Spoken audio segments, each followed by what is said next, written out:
So beta we are starting our lecture number 4 of chapter number 13, that is about alkanes. So in this lecture we'll study about alkenes. तो alkenes क्या होते हैं बेटा? They are the hydrocarbons with carbon carbon double bond. ये क्या होते हैं बेटा? हाइड्रोकार्बन्स होते हैं जिनके बीच में कौन सी बॉन्ड प्रेजेंट होती है? डबल बॉन्ड प्रेजेंट होती है विद वन सिग्मा बॉन्ड, जिनमें से एक बॉन्ड क्या होती है बेटा? सिग्मा होती है और दूसरे वाली कौन सी होती है बेटा? पाई बॉन्ड होती है। सिग्मा बॉन्ड कौन सी ओवरलैपिंग से बनती है सर? एसएस ऑर्बिटल के ओवरलैपिंग से बनती है। और पाई बॉन्ड किसकी ओवरलैपिंग से बनती है बेटा? पीपी बॉन्ड की ओवरलैपिंग से बनती है, पीपी ऑर्बिटल की ओवरलैपिंग से बनती है। तो आप देख सकते हो यहाँ पे here we have the structure of alkene, जहाँ पे कार्बन और कार्बन के बीच में एक क्या है बेटा? सिग्मा बॉन्ड है। 4 सिग्मा बॉन्ड हाइड्रोजन्स के साथ हैं और एक आपके पास कौन सा ऑर्बिटल है बेटा? पी ऑर्बिटल है, जिसकी शेप कैसी होती है? Dumbbell shape. इस पी ऑर्बिटल की ओवरलैपिंग से बनने वाली बॉन्ड को हम क्या बोलते हैं बेटा?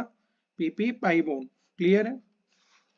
There general formula is CnH2n। General formula क्या होता है बेटा? CnH2n होता है, जहाँ पे n की वैल्यू अगर हम 1 पुट करेंगे तो सबसे छोटे वाला जो अल्कीन है वो हमारे पास क्या होगा? CH2। क्या ये होगा सर? जी नहीं, ये अल्कीन नहीं है। क्यों नहीं है? क्योंकि कार्बन की वैलेंसीज कंप्लीट नहीं है। फिर सर हम n की वैल्यू 2 डालेंगे तो यहाँ पे क्या आएगा सर? C2H4 आएगा। C2H4 क्या है बेटा? आपका शॉर्टेस्ट अल्कीन है, क्योंकि इसके अंदर अगर हम देखेंगे तो सभी हाइड्रोजन्स की वैलेंसी क्या होंगी? कंप्लीट होंगी। यहाँ पे सर 4 बॉन्ड्स बन रही है इस कार्बन के साथ, और इसके साथ भी कितनी बन रही है? 4 bonds. They are oil like. ये क्या होते हैं बेटा? ऑयल लाइक कंपाउंड्स होते हैं, इसलिए हम इन्हें क्या बोलते हैं? ओलेफिन्स बोलते हैं। They are reactive due to pi bond. ये रिएक्टिव होते हैं क्यों? क्योंकि इनके बीच में क्या प्रेजेंट होती है? पाई बॉन्ड प्रेजेंट होती है। पाई बॉन्ड जो होती है वो वीक बॉन्ड होती है बेटा, किससे? सिग्मा बॉन्ड से। इसीलिए इसको तोड़ना क्या है? आसान है, और ये अच्छे आसानी से क्या कर सकता है? रिएक्टिविटी कर सकता है, रिएक्टिविटी दिखा सकता है। तो common reaction they undergo in addition reaction. Common reaction जिसके अंदर ये जाते हैं वो कौन सी रिएक्शन होती है? एडिशन। क्योंकि पाई बॉन्ड को तोड़ते ही दो वैलेंसीज क्या हो जाती हैं? फ्री हो जाती हैं, और दोनों एटम्स के अंदर कोई ना कोई एटम क्या हो जाता है? ऐड हो जाता है। The lowest member of alkenes is ethene. Lowest member कौन सा होता है बेटा? इथीन होता है। The structure of alkene is this. Structure of alkene हमें यहाँ पे दिखा रखा है। क्लियर है बेटा? This is the structure of alkene. After that nomenclature की बात करें बेटा, तो नोमेनक्लेचर के अंदर क्या होगा? इसके लिए एक हमारे पास सफिक्स लग जाएगा। सफिक्स कौन सा लगेगा बेटा? इन। क्लियर है?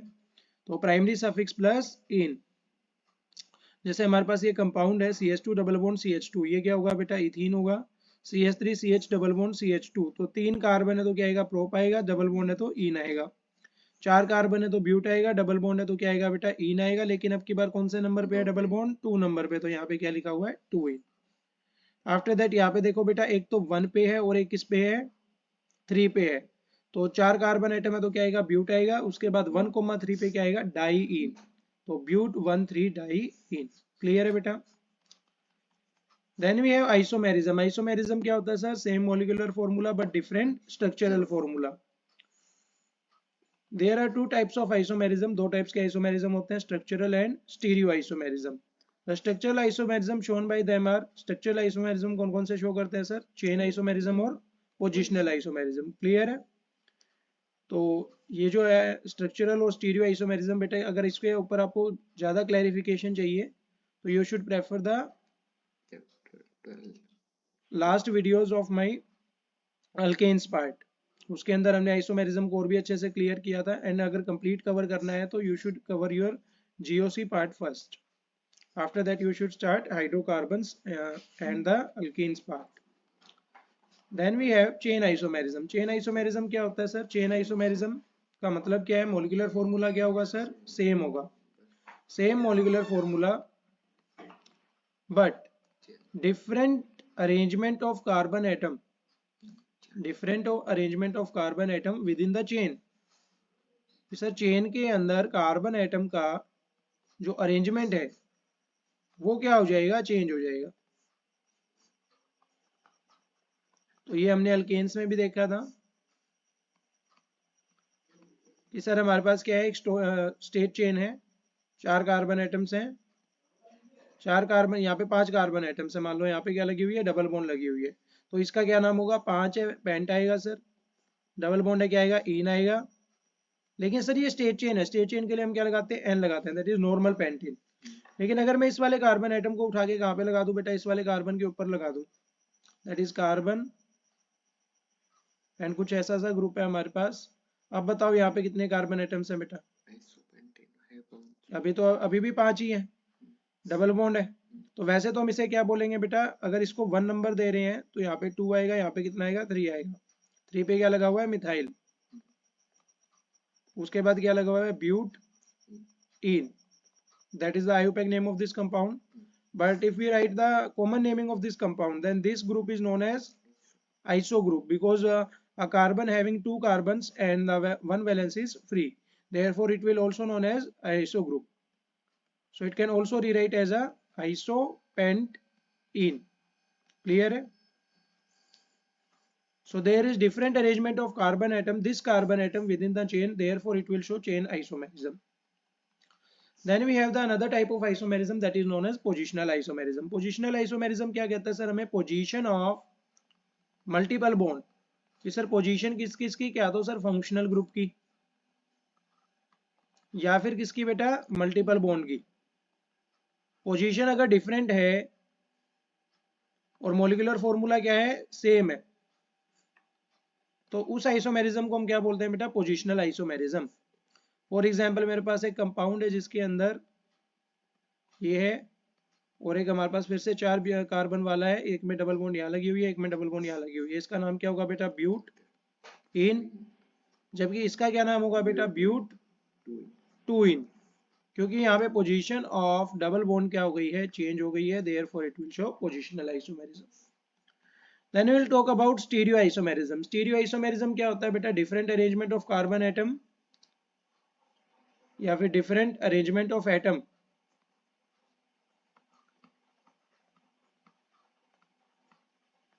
कहाँ पे होता है sir, different arrangement of atom,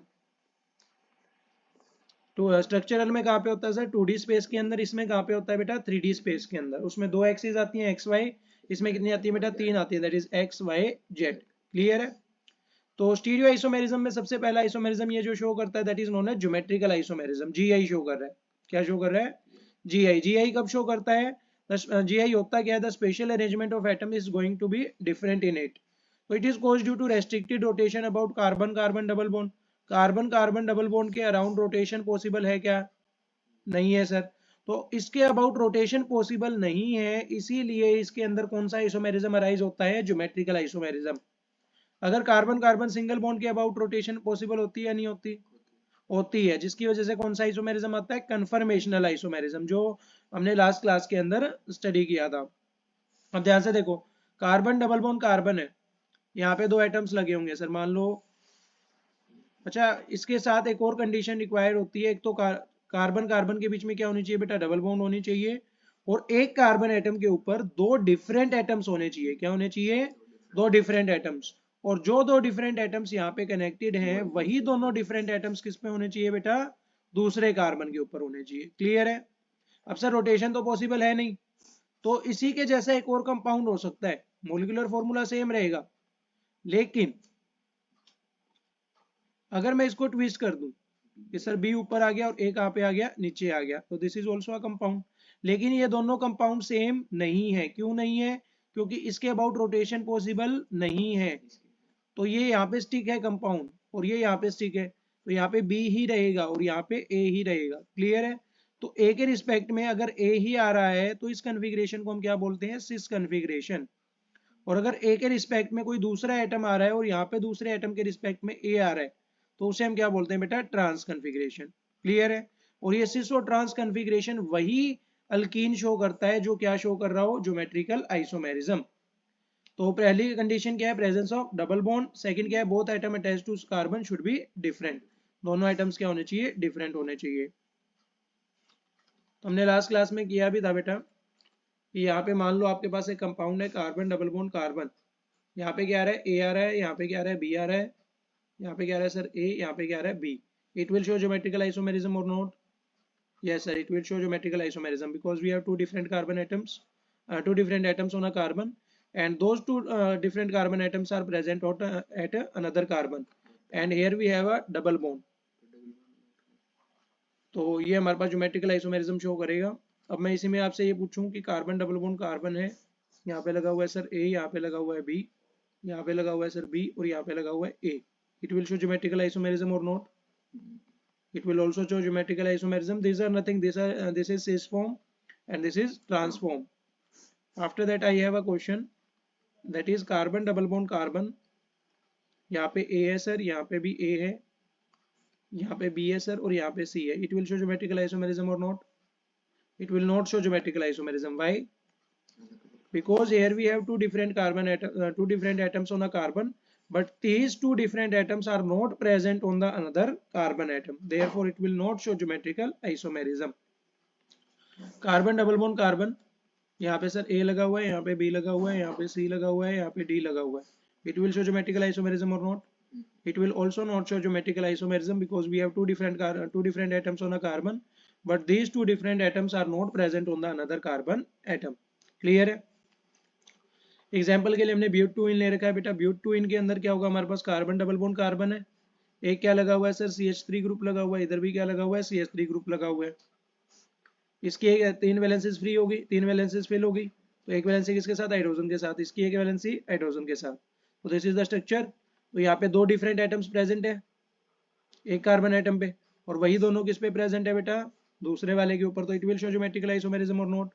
yes sir, it will show geometrical isomerism. अगर दोनों CH3 सामने सामने है, दोनों CH3 क्या है बेटा, सामने की तरफ है, तो कौन सा कन्फिग्रेशन होगा, सिस कन्फिग्रेशन होगा.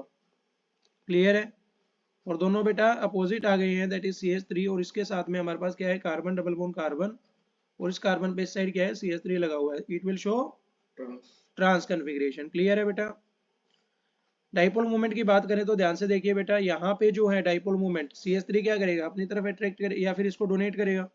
CH3 डोनेट कर रहे हैं और ये भी डोनेट करेगा, तो ये दोनों आपस में क्या कर लेंगे, आप इफेक्ट्स को कैंसिल कर लेंगे, क्योंकि आगे जाके निकालेंगे तो ये इस तरीके से आएगा, it will cancel each other.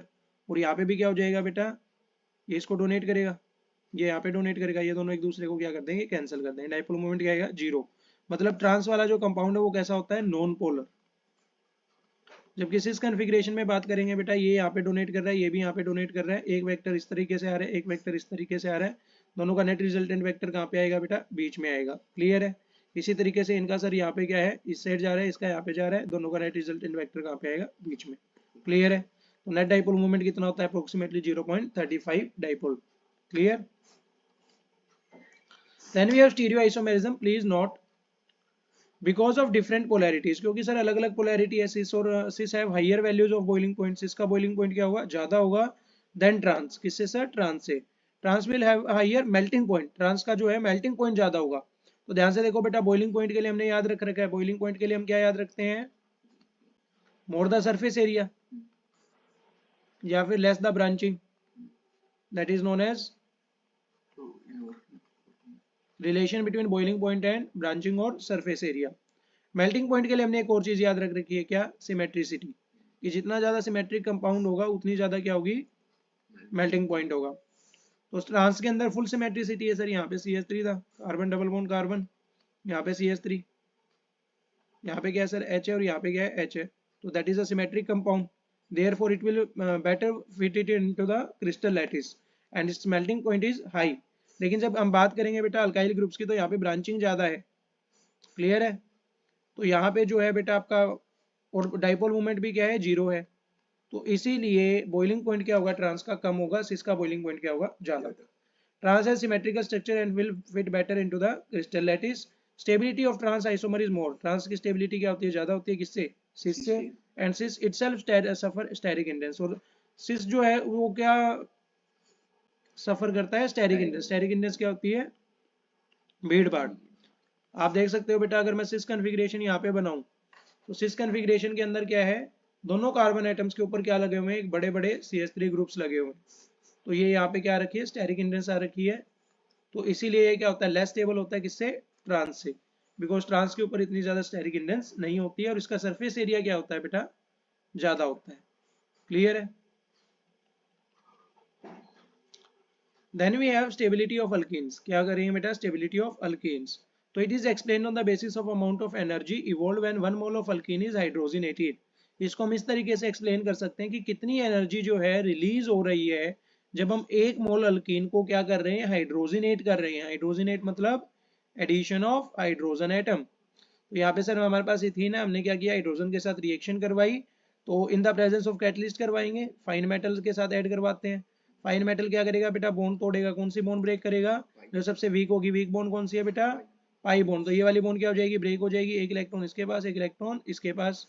तो हमारे पास CH2 के पास एक इलेक्ट्रॉन आ रखा है, तो एक हाइड्रोजन इस वाले पे चला जाएगा और एक हाइड्रोजन आ जाएगा बेटा फर्स्ट वाले CH2 ग्रुप के ऊपर। तो यहाँ पे सर एक हाइड्रोजन आया, क्या बनेगा? CH3। यहाँ पे सर एक CH2 आया, हाइड्रोजन के साथ रिएक्ट करके क्या बनेगा?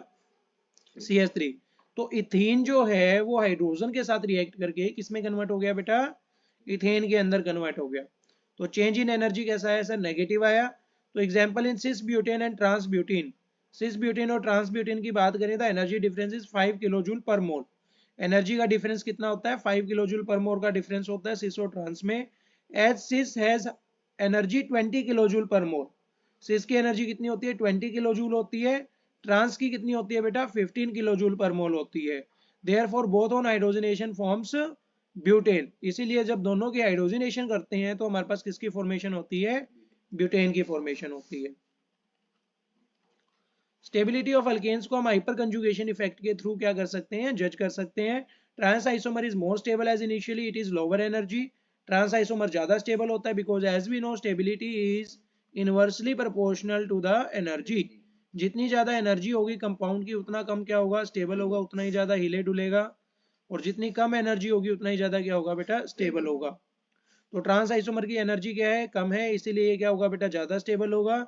सो we can say that trans is 5 kilo joule more stable than the cis isomer because it has less energy. Please keep in mind, अगर हाइपर कंजुगेशन के इफेक्ट से भी दिखा सकते हैं, more alkylated alkenes are more stable.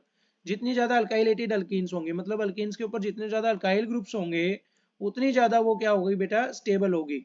Due to hyperconjugation max conjugated structures are formed. Hyperconjugation के कारण maximum conjugated structures बनेंगे and more it is stable as shown below. और उतने ज्यादा ये क्या होंगे बेटा? स्टेबल होंगे।